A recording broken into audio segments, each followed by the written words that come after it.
Hey, how's it going? All right. So, disclaimer, we're not going to be talking about any government or state secrets here. So, if that's what you came for, you'll be disappointed. All right, I'm Val Smith.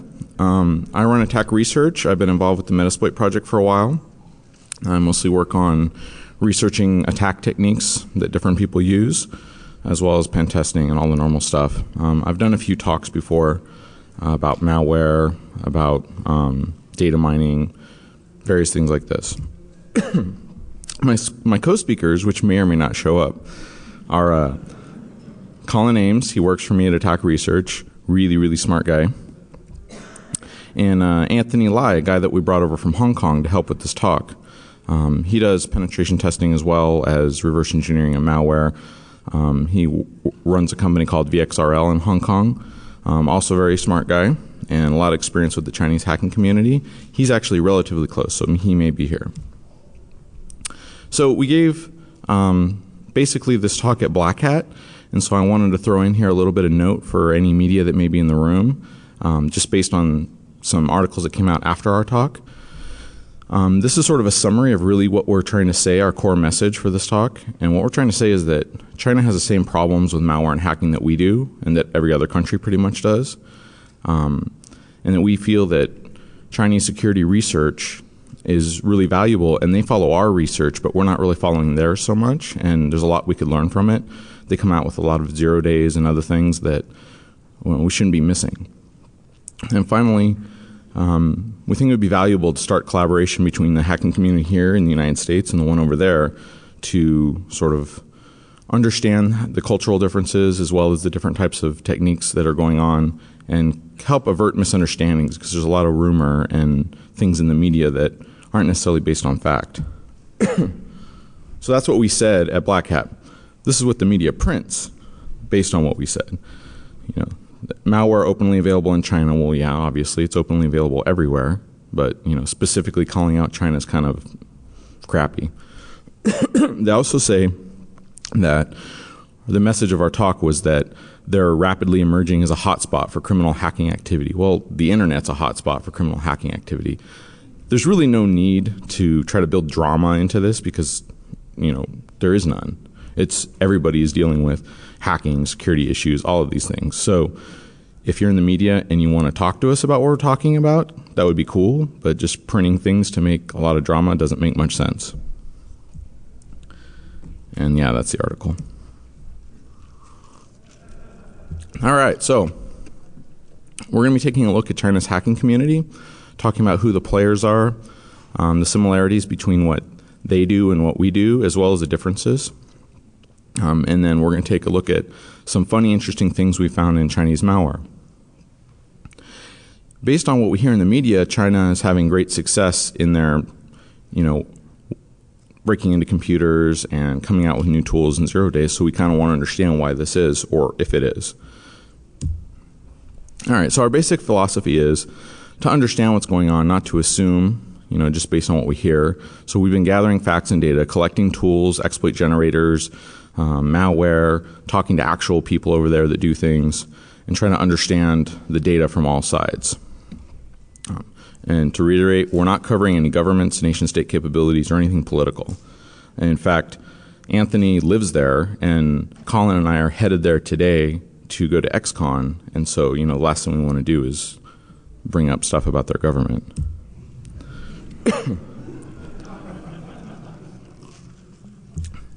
All right, so we're going to cover some terminology. We're going to discuss some famous and important hackers in China, including white hats and black hats, and then some interesting Chinese-made malware. So typically this is the part where Anthony explains it, but I'll do my best. So there's a few keywords here, which I'm not going to attempt to pronounce in Chinese, but in English, the top word means chicken.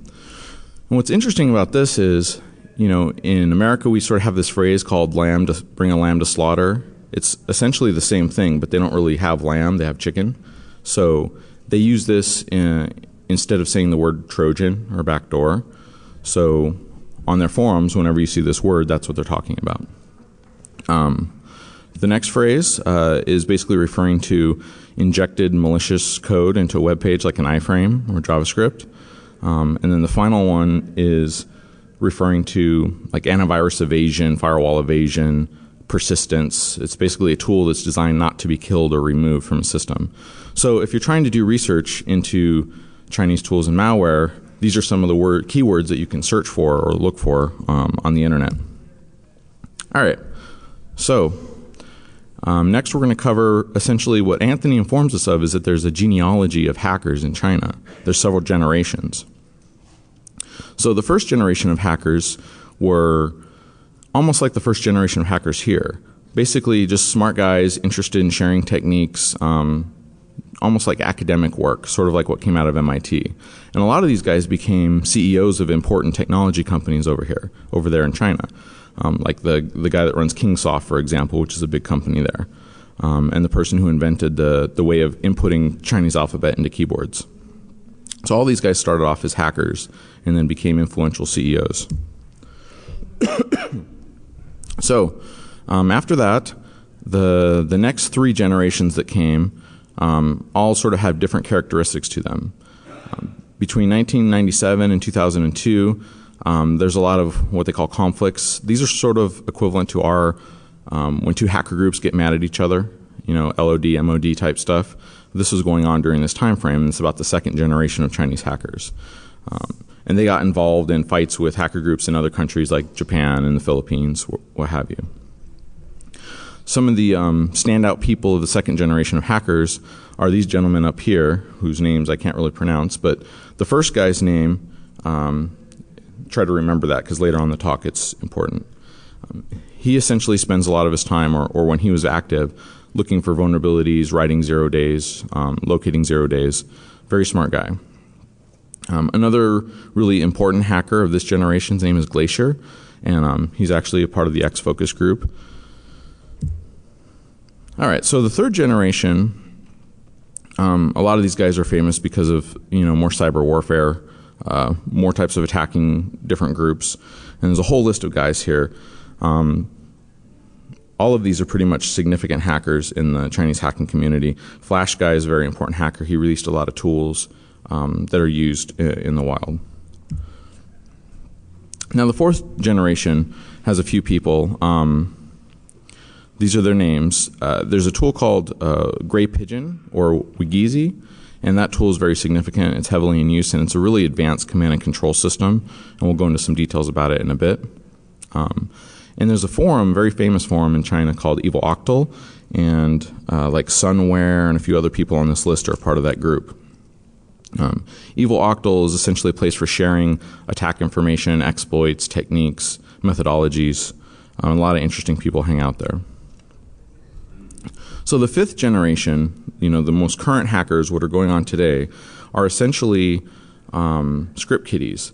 They rely on the tools coming down from the previous generations and the research done by other people.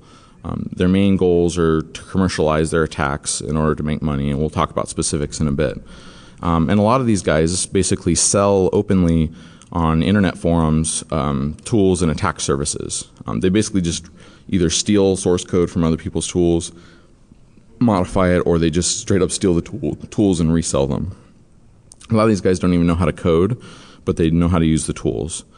And the other generations don't look down on them often with a lot of respect.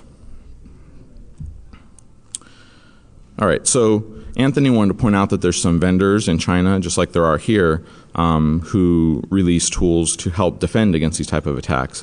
And essentially this is a list of some of the vendors. Significant ones like NSFocus are on here.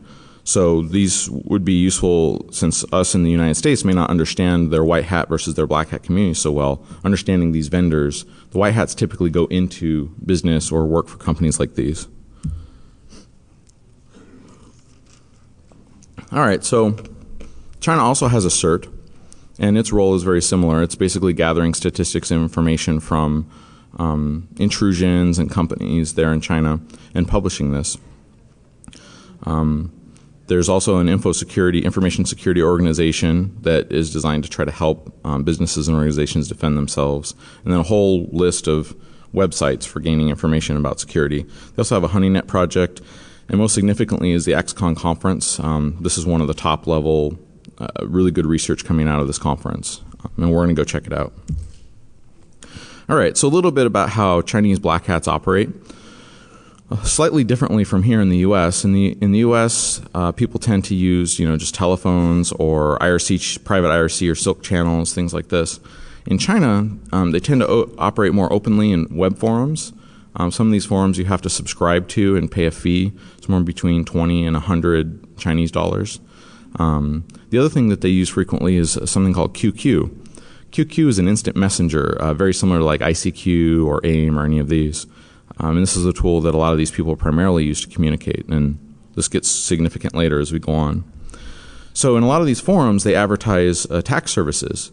And you can find in search engines like Baidu, if you want to look for, I need help attacking something, or, I need a hacker, you can find tons of services that they'll give you a laundry list, a menu of what they provide and what they can do for you. Tons and tons of sites, but most of these guys are script kiddies. Typically, you have to pay a membership fee in order to get access to the tools, and often they'll just rip you off and take your money and not give you a tool, or they'll give you a broken tool. Another thing is it's very easy to get like victims for botnets and things like this, because the whole concept of hardening and security is not as prevalent or widely understood as it is here. There's not a lot of resources to protect systems there. And so what you have is a large number of computers that are vulnerable to a variety of things, and people just don't know. And so these sort of script kiddie groups just can attack wide swaths of the internet over there, gathering victim machines that they can use as bounces or as bots or whatever. So the Trojan industry over there is extremely advanced and almost set up like an industry or a business. There are training portals to go and learn step by step how to use these different tools. And everything is sort of provincial. Each province sort of has specialties and people that are well known. Bots are extremely cheap there because of what I mentioned before, where it's very easy to break into lots of computers. It's about 10 cents per bot. And so DDoS attacks are really easy. You just search for a forum, pay 10 cents per bot, get access to a botnet, and then perform your attack. So according to China CERT, there's something like 2.5 million more Trojans this year than there were in 2008. So like 5.5 times more. So this is a real prevalent industry. A lot of people are producing Trojans. And the forecast from China CERT is that there'll be about 100 billion Chinese dollars in loss due to Trojan attacks, information stealing, this sort of thing. So this is an example of an advertisement. This one's in Chinese. And so we just, Anthony translated it for us. And essentially it's a laundry list of services that they provide. Like they'll do network intrusion, QQ backdoors. They'll provide videos for how to use Trojans. I'm not going to read the whole thing, but you get the idea. And they even list the programming language that they can code in: Visual Basic, Delphi, things like this. So this is a little bit deeper. This is a different advertisement that's been translated. So they'll break into a website or a server or a personal computer. They'll install remote command and control. Oh, and Anthony and Colin are here. So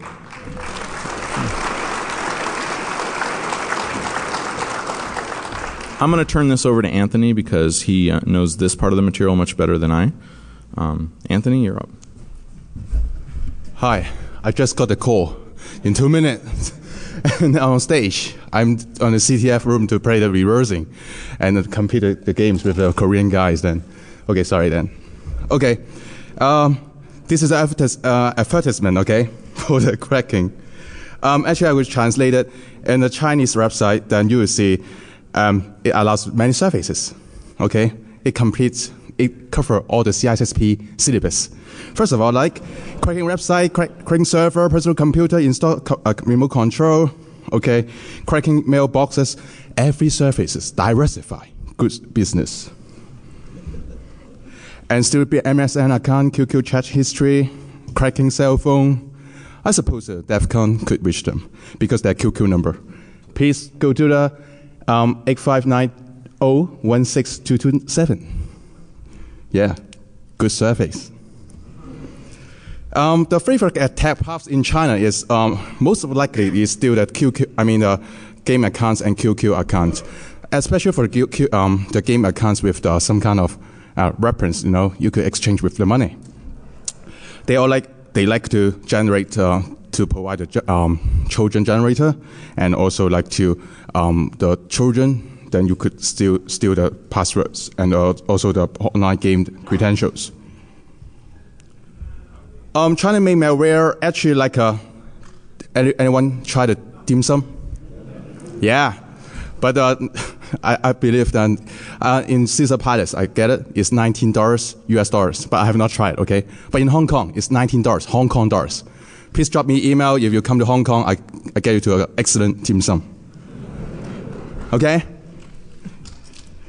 And, okay, this way. Well. All right, so I'm going to cover a little bit the reverse engineering methodology that we used when going through. We have a whole large collection of Chinese malware and tools.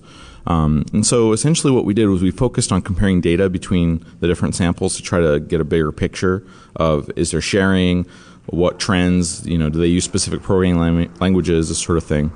And we have a whole automation system, essentially virtualization sandboxes that are not based on VMware to avoid being detected. We have a dynamic automated API logging. We essentially log every function call when the malware is executed, and this gives us, what files are written to the system or deleted or modified, registry keys, network API calls, this sort of thing. Then we tap the network outside the system and parse that, looking for outgoing, command and control call home or whatever, as well as some automated static analysis. Okay, it's my turn again. Wow, the first sample. Some kinds of shellcode, I find some boring shellcode, 06, 0x, some numbers. However, for this shellcode is quite great. A script, you'll find it. It's most correct. Yeah, you'll find that some wordings are translated in the Cantonese, in Mandarin, like 有一天 is one day, okay. And also like this one, 需要你, I need you. Actually, the shellcode is with this lyrics from Mr. Chow, from this Taiwanese very famous singer. So they are singing songs and code the shellcode. I like it. The second one is they put the fingerprint everywhere. Then you could find it like this PDF exploit footprints, and you'll find here is very small wordings. Here is Inge. If you mentioned about there's a 5 generations of the hacker generations, then actually Inge is the 2nd generation. Maybe Inge is the idol of this shellcode writer, and also they put the lab here, PanNap. I don't know what is PanNap, okay, but it may be the hacker lab. Here, fake QQ. Anyone have the QQ account? Thank you. Thank you for support. Actually, QQ accounts like this is a fake QQ. When you get it, yeah, your user password, credentials will be go to where will go to a government website. Actually, the China government website is Trojan, is attacked by the criminal. So I simply type in who is in the Google search engine, and then wow, this site is Trojan. Once Trojan, you find it a list of here. Oops. A list of iframe is injected. Even is very small, but you find a lot of orange spots. And also from the website, and you find, wow, there's many children, web children iframe injected. And the attack path is like that. Okay, build up fake QQ, cheat your account, get your credentials. At the same time, the website, the return website is Trojan with the different iframes. Then the most important is you visit the site, you get the exploit as a gift. Then the China government sites always become the target because they have some difficulties. I mean, they have tried already done their best, but from different provinces, they need different control. And as you know, then it is hard and still are room for improvement in China. So, and also the number 4 is a fresh zero-day attack. This is fresh zero-day attack, but I don't want to stick it out a lot of details, but you will find here, do you know these wordings? Anhei. It is in Mandarin, is darkness. What is the meaning? When you like that here, you got JavaScript, and it is malicious script and embedded in the IE.html. Then once one is reset, then actually it contains the exploit for the Flash player. At the same time, it contains another exploit for loading the shellcode loaders. The shellcode loaders is very interesting. It is loaded from another place. Another test files. So you could gain 2 combined choices, combined ways for exploit your computers. Then once it's exploited, you get a dropper. The dropper download the password stealer. At the same time, you will get, it is a botnet based. So you will get a commands, and then the attacker could get your password, get whatever they want. The ultimate target is to get the game account's credentials again. Thankful for Harmonized team about this detailed analysis. The interesting part is Anhei. What is that? I search again. Anhei is, it's an Anhei working group here. Oh, where's the cursor again? Anhei working group. The latest web Trojan generator, Trojan programming training course is very comprehensive. Then free of charge. All of them I am and also Colin downloaded without money. Okay? Then you can get it, you can play it, you can try to be infected. Yeah. So once you get it, you have bundle of the latest exploit you could choose, like a exploit supermarket. Okay? Then you can pick it your choice, then you don't need to pay the money, but you get the return back. You get the script, your source code, you get the obfuscated script, but you never know, but I just want to get the credentials.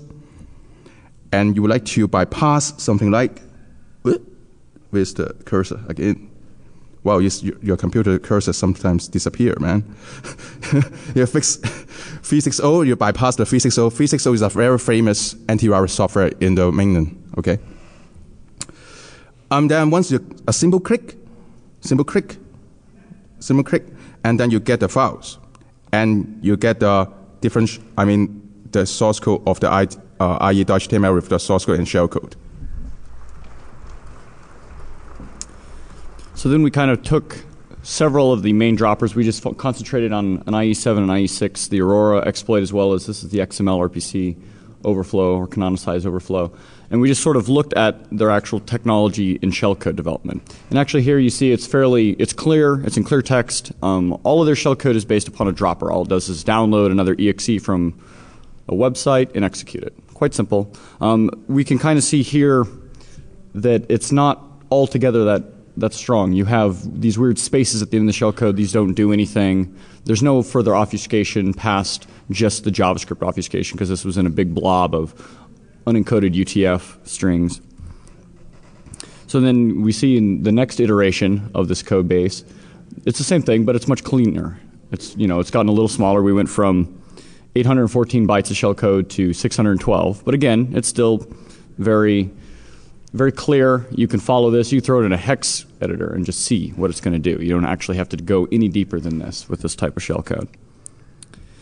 And then they kind of dropped this new one on us. And so the timeline between these three is a couple of months between each one, and this last one was only a couple of months ago. And suddenly, and this only generates shellcode. This doesn't tie into any of the other exploit packs that they have, because what you see here is just their general exploit pack. So you click the button and it'll actually generate a website that hosts up the individual exploits for those things. For this shellcode, it's much larger. It's, you know, a little over 1,000 bytes here. And it's actually XOR encoded. So they actually have a stub at the beginning of the shellcode itself that decodes the rest of the shellcode. And if that wasn't enough, so after we decode that, we can see the standard downloader here. It pulls down your actual EXE.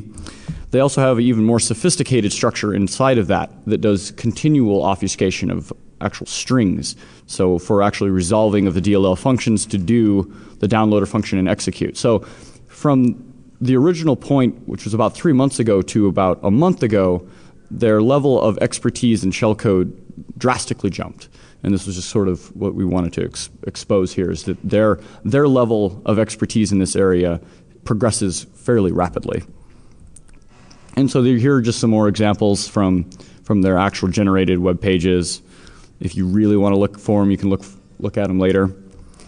But the interesting thing, of course, in their actual sprays is all of the identification markings you'd ever want in the whole wide world. Their QQ number, which is perfect. You can contact them, as Anthony says. Good support, yes, yes. So, and again, you know, it's just their obfuscation is more of an advertisement than obfuscation. Yes, it doesn't directly go to actual shellcode immediately, but if you come across a web page that has cute in it, how many times? So, again, just more examples. This is a fun one here, where it gives you a warning in Mandarin that you do not change the shellcode in here in Notepad because it'll break it due to the actual control lines, which is, you know, that's nice of them. They want to make sure that you get a quality product, right? That's important. You know, again, just they tested, fully supported, very good. Yeah. And here's another fun one. We got a call out to HD in their page, and they obviously use Metasploit. They understand us. They research us and they keep track of what we're doing. So. Talk about the Kava stuff. Oh, Kava? Oh, yeah. The other fun thing. I guess I'll let Anthony explain. Do you know anyone installed the Kaspersky antivirus at home? Your computers? Actually, in Chinese, Mandarin is Kaba, and then actually Kaba CK is like Kaspersky. You know, actually this signature is Kaspersky. Then he may like to dance to maybe the shellcode pinpoint for the Kaspersky. Okay.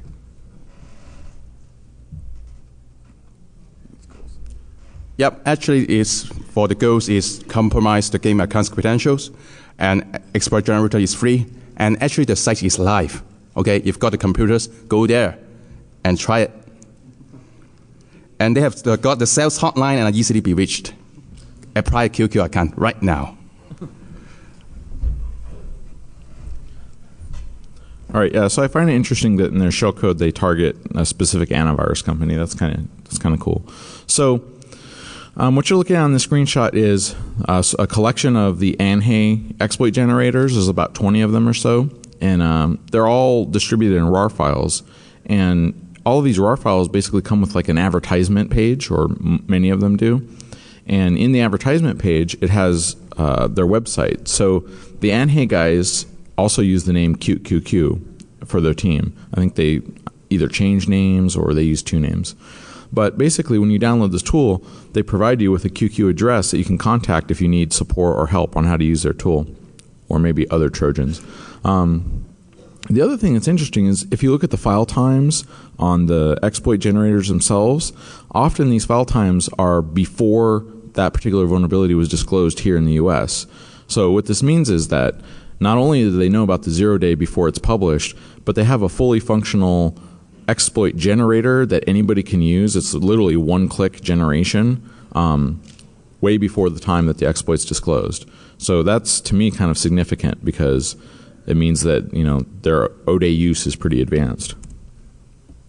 So we compared about 20 of these exploit generators to try to get an understanding of, is like one guy coding them all, or are they using similar styles, or what's going on. And we noticed that they all use this DLL, skinppwt.l.dll. Almost all of them use a specific version of this, and then one has a slightly different version. We didn't know what this was at first. It took some analysis to realize, and I'll get to that in a second. So, but what this shows is that they reuse the same DLL over and over again. So we did a little just looking in the resources, and these guys are really nice because they code their tools just like professional software. The resources have versioning information, even a copyright, which is kind of funny because China doesn't have copyrights. Yeah. And they have a website of where this DLL comes from. So, you know, the nice thing is every time you get this exploit pack, you know exactly where you got it because the resources tell you. This is just another example. So, between the two DLLs that we found that come packaged with all of these, there's really not that many differences. They essentially have a very similar number of functions, imports and exports. A little bit of functionality has been added to one versus the other. And it turns out, as we reverse engineer this, that it's just a skin building program. If you noticed earlier, all of those screenshots of the different tools look very similar, kind of the same. So they've standardized on one GUI, and they just keep reusing that GUI over and over again so that the people using the tool are familiar with it. So we sort of tracked some information in these files back to this company here. This company has two names, Skin++ and UI Power. And it turns out this is a legitimate, vendor that sells graphical development tools to tons of companies in China. Like all these big professional Huawei and other companies use this tool to build their applications. So these guys either just stole this tool or they bought it and are using it to build their exploit packs. So yeah, this is just some more screenshots of their resources. Another very popular in the China malware history is this fake 灰盖子. It's Great Pigeon. Actually, it's a very famous one because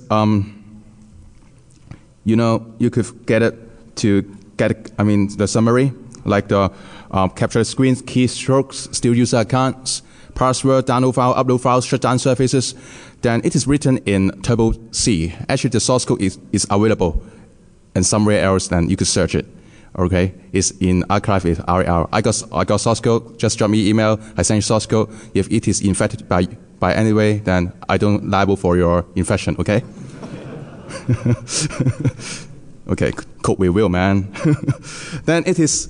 But at the time it is stopped. Suspended officially because they get a company and sell it off. But they stopped it 3 years ago. However, there are many variants. And you find it here, for example, then you could choose to add the packer or use the packer. Use UPX packer. And this is the screenshots of Pond. Yep. Then you find the site, 灰盖子.net. It's an official company site, but it is done already, okay? And you will find the screenshots, then capture screen, and capture the video and audio, and then also like to open your camera wherever. It's very complete. Yeah, so that's pretty significant to see a piece of malware that literally just has click buttons to turn on your audio mic and steal any audio that's in the room, or turn on the video camera and take pictures of what's going on. Literally one click.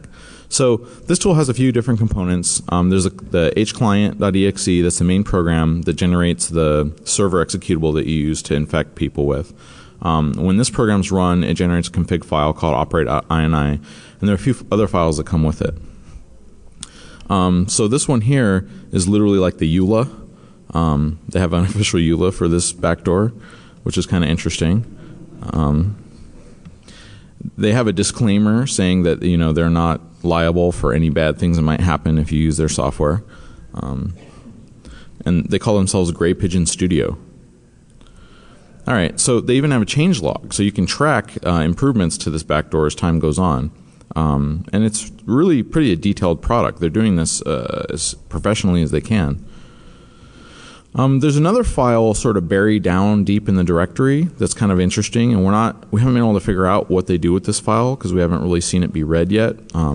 But in this file is these huge lists of things like Earthlink, Genuity, Marlborough College, Spelman College. There's all these universities and companies, Hewlett-Packard, just listed in this DAT file. On the other side is a bunch of other things that look like numbers. We actually started looking up some of these numbers, and they're electronics parts numbers. So I'm not sure what this file is for, but it comes packaged with this Gray Pigeon tool. Kind of interesting. All right, so now we're going to move on to the banquet of malware. We're basically going to cover a selection of different malware samples. So the first sample was actually found in an intrusion investigation. It's called SVO host. I've got some file details here, which I'm not going to really read, but you can grab the slides later and take a look at these, see if maybe you have this on your system. But actually, believe it or not, ClamAV picks this up as the exploit MS08067. Which is because the actual exploit is packaged inside of the exe itself. It can deploy that exploit. Yeah, for like lateral attack. So we deobfuscated this, took a look deep into the exploit, and found the string here, phantom, spelled in leet speak, as well as an email address. So we started searching around, and actually there's a Chinese security team called the Phantom Security Team. So this tool is highly likely to have been written by this team. It looks like they've sort of given up the team here, but yeah, it's interesting that it's pretty easy to find who developed the tools if you find the tools. Another example is a tool that we have here. This tool wouldn't actually execute on my VM. I think it had VM detection, but it would execute enough that I could grab it in a debugger, and it actually titles itself with the website of the organization that built it, Dark Team. We have another tool here that is an SQL scanning tool. So you have a whole variety of options. It's really advanced. And we just went ahead and scanned ourselves with it to see what the output looks like. You put in the target, you put in some parameters, you tell it what kind of scan you want to do and if you want to obfuscate your scan, and then it just attacks the target for you. So another tool that we found was actually packed with Armadillo. It's just sort of your typical attack tool. It generates a lot of batch files. In the course of reversing and understanding a lot of the malware samples, what we found is they love using batch files. They scatter batch files all over the system. In this case, they use one called winnet.bat. And what that basically does is it generates an internet link underneath WinRAR. So if you have WinRAR installed, it'll stick this in there. If you don't, it'll actually create this directory and put this here. And then add everything it needs to add to the registry to operate this, and then start an executable. So we took a look at that, and what this internet link does is it executes this program that drops a DLL on your system. The DLL happens to be named mchicken.zp.dll. If you remember, we said what chicken was earlier. So, it makes another startup.bat, which essentially injects this mchicken, sets it up as a service, and there you go, your box is owned.